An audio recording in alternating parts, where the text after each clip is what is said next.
No busques el llanto del río Grijalba si valoras lo que tienes. Yo no lo busqué y aún así me encontró.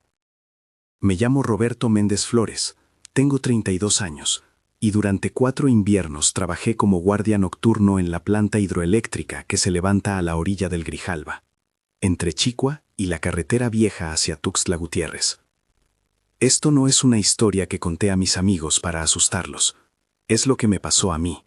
Y lo repito porque necesito dejar constancia, porque quizá alguien más escuche el llanto y no vuelva a ser el mismo. Si esta palabra te llega y te interesa saberlo, quédate hasta el final. Y si tienes un momento, comenta desde dónde me escuchas.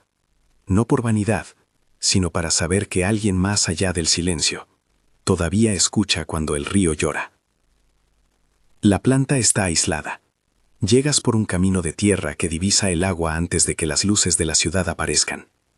De día todo es ruido mecánico, luz blanca, trabajadores que van y vienen. De noche, el mundo se reduce a la barra de mi linterna, al zumbido de los generadores y al oleaje discreto del río que golpea piedras bajo la penumbra. El aire cerca del Grijalba siempre huele a humedad antigua, a lodo y a verdín. Huele a algo que ha llorado mucho tiempo. Eran mis turnos de 12 horas, y con el tiempo el paisaje nocturno se me fue metiendo en la piel. La neblina que se pega al uniforme, las gotas que aparecen de la nada, el sabor a metal en la boca cuando la máquina está tensa. Uno aprende a escuchar la planta como quien aprende a conocer una casa. Cada quejido, cada golpe remoto. Aprendes a distinguir el quejido del metal del quejido de las cosas que no tienen nombre. La primera noche que lo escuché pensé que era una broma, o un animal con la garganta rota. Era enero, la oscuridad se sentía más densa que de costumbre, como una alfombra que me cubría los pies. Caminaba la ronda como siempre, revisando puertas, sellos, pasillos. El río estaba allá, bajo el talud, una mancha negra que devoraba la luz de mi linterna. Entonces, apartado por la maquinaria, vino el sonido, un llanto. Primero lejano, como si alguien estuviera a kilómetros, y al mismo tiempo tan cercano que me pareció nacer en el agua. No era un sollozo humano acostumbrado. Tenía armonías que no sabía colocar, notas largas que subían y se estiraban, con pausas que me parecieron calculadas. Dije para mis adentros, parece una mujer. Apuré el paso, pensando en una persona extraviada o borracha. Salí a la orilla con la lámpara en mano. La humedad me pegó en la cara. El llanto se volvió más claro. Un ay, ahogado, sostenido, como si el río mismo exhalara penurias. Al principio pensé que era el viento entre los sauces, que una bolsa o un pedazo de tela golpeaba las piedras. Mi linterna barría la oscuridad. Vi algo blanco en la lejanía, al borde del agua, una mancha pálida que no debía estar allí. Me acerqué sin ruido, intentando que el metal de la planta no se quejara bajo mis botas. Cuando estuve cerca, sentí el olor a río mezclado con un olor antiguo, a jabonosa tristeza.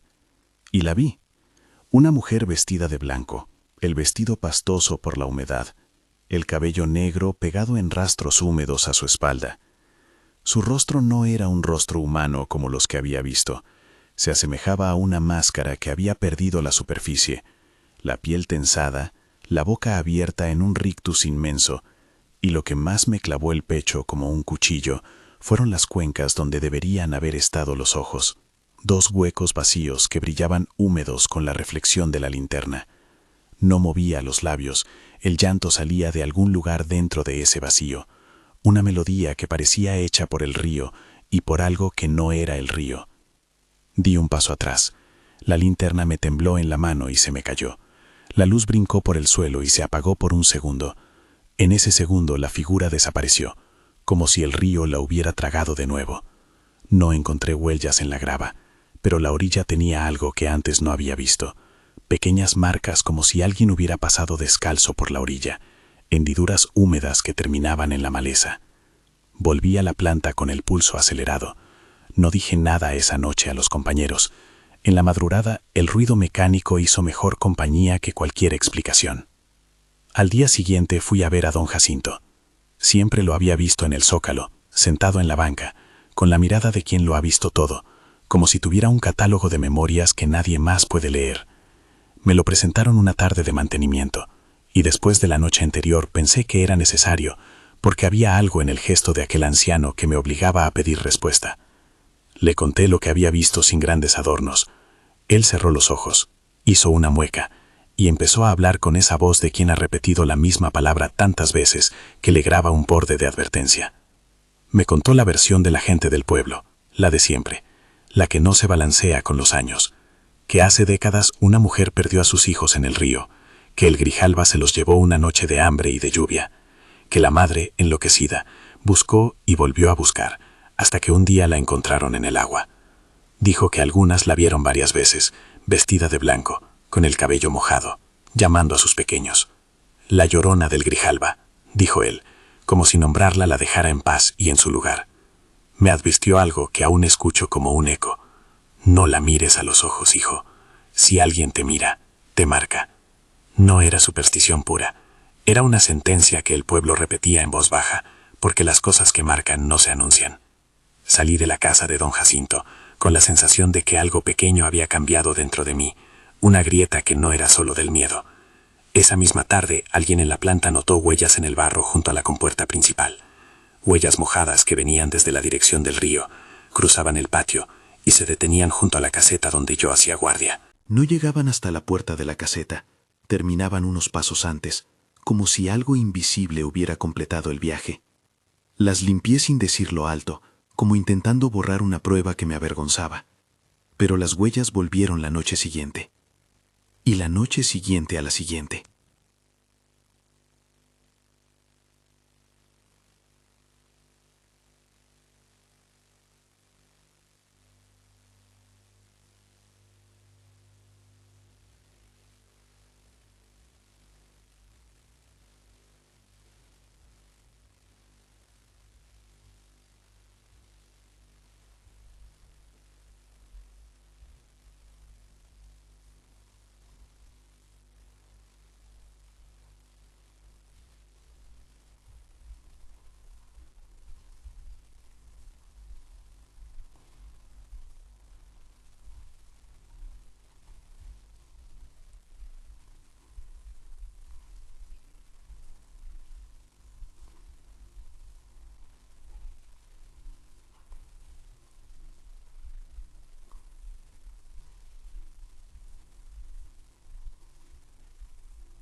La vi en la calle, a media cuadra.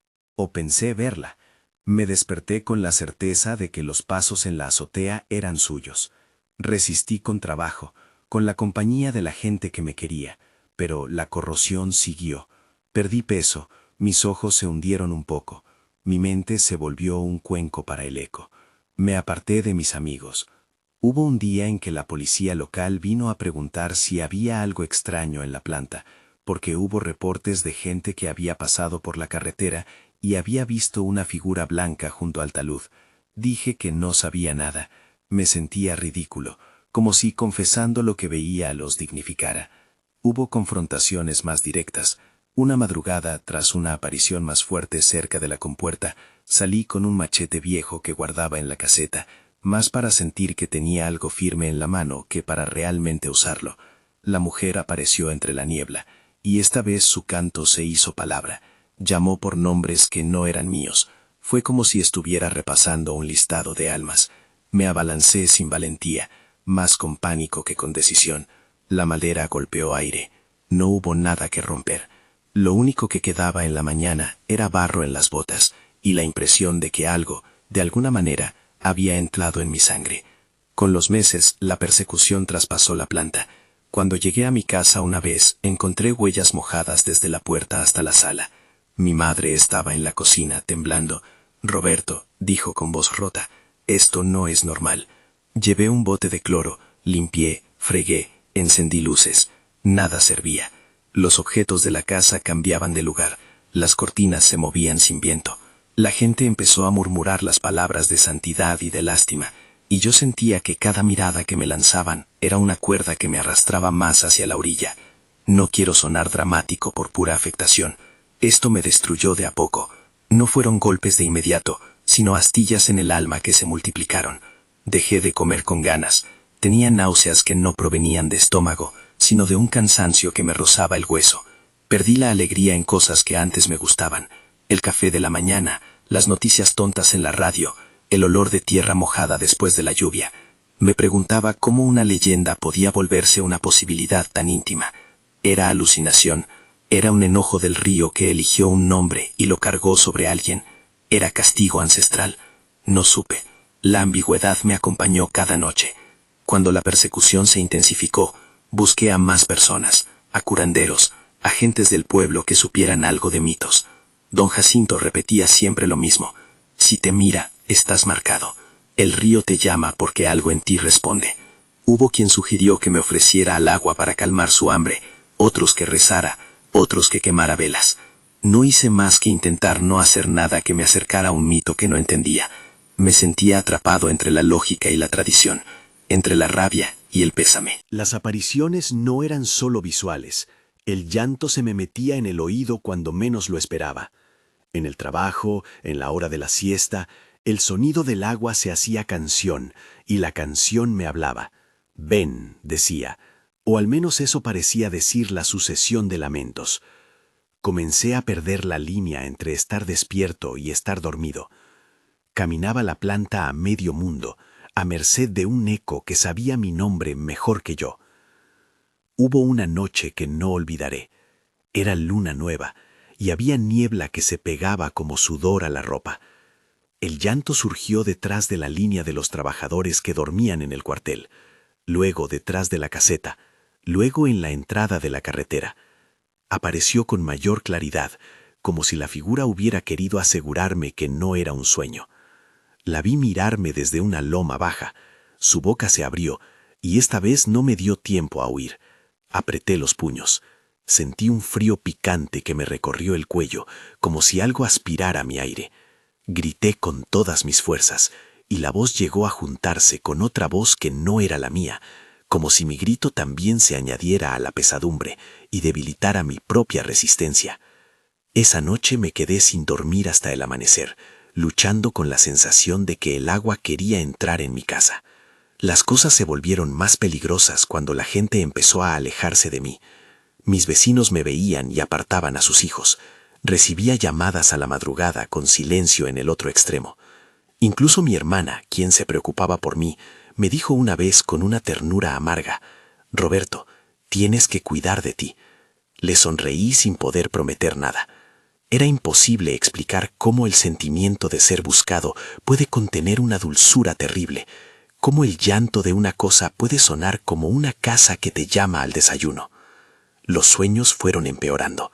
Cada vez soñaba que estaba al borde del Grijalba, con la corriente rozando mis pies, y la figura blanca detrás de mí susurrando nombres.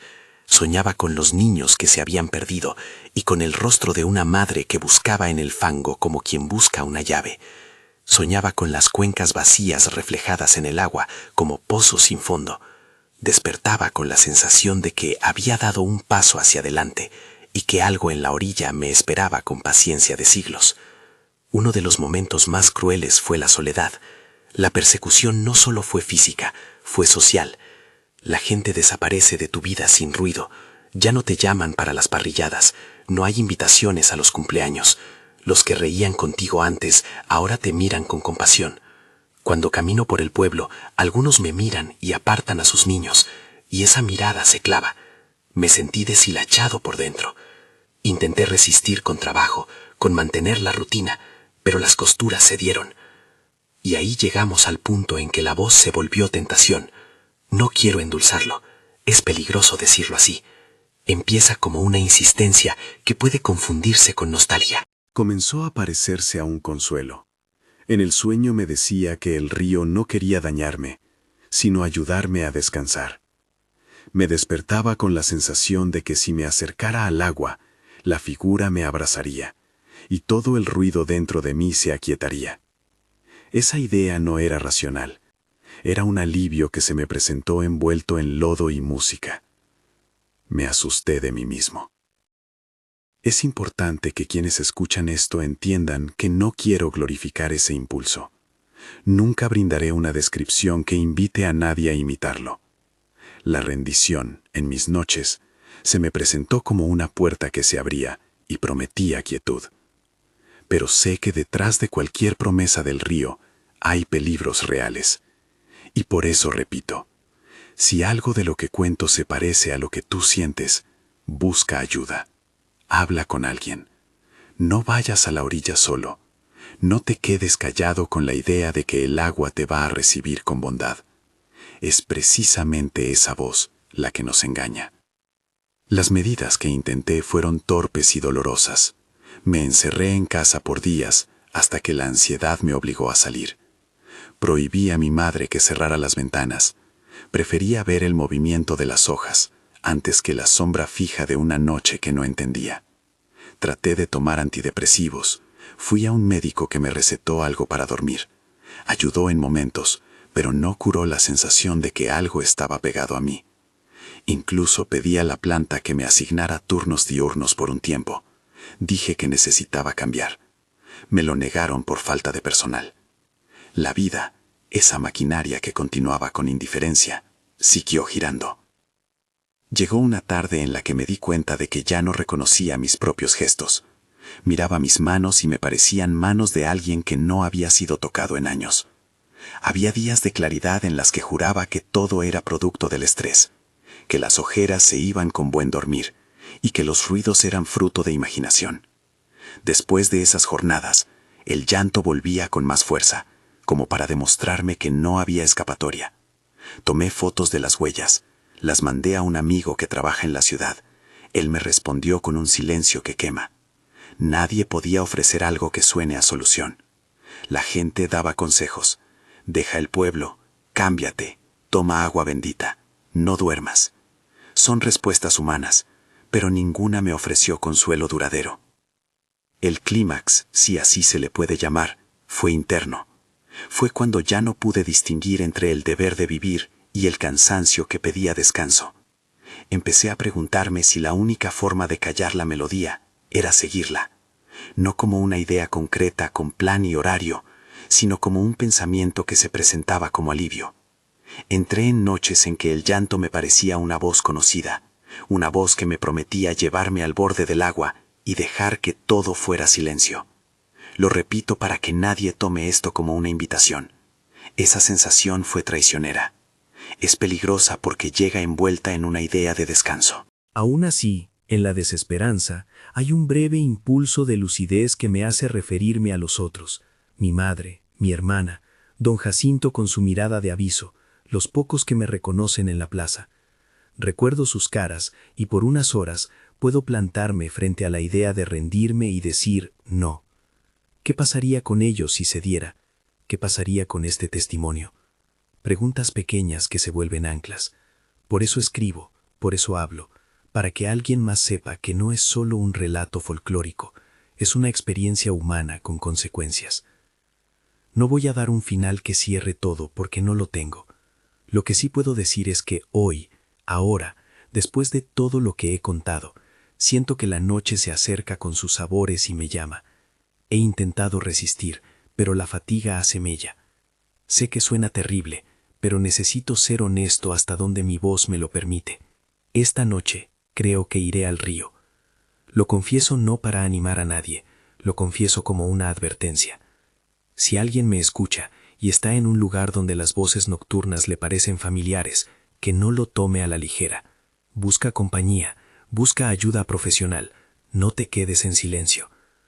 No sé si esto será mi testimonio final o el prólogo de algo que la misma niebla no deje contar. Sé, eso sí, que contar ayuda a sostenerte aunque sea un poco. Quiero que entiendan que las historias del pueblo no están hechas solo para asustar a los niños.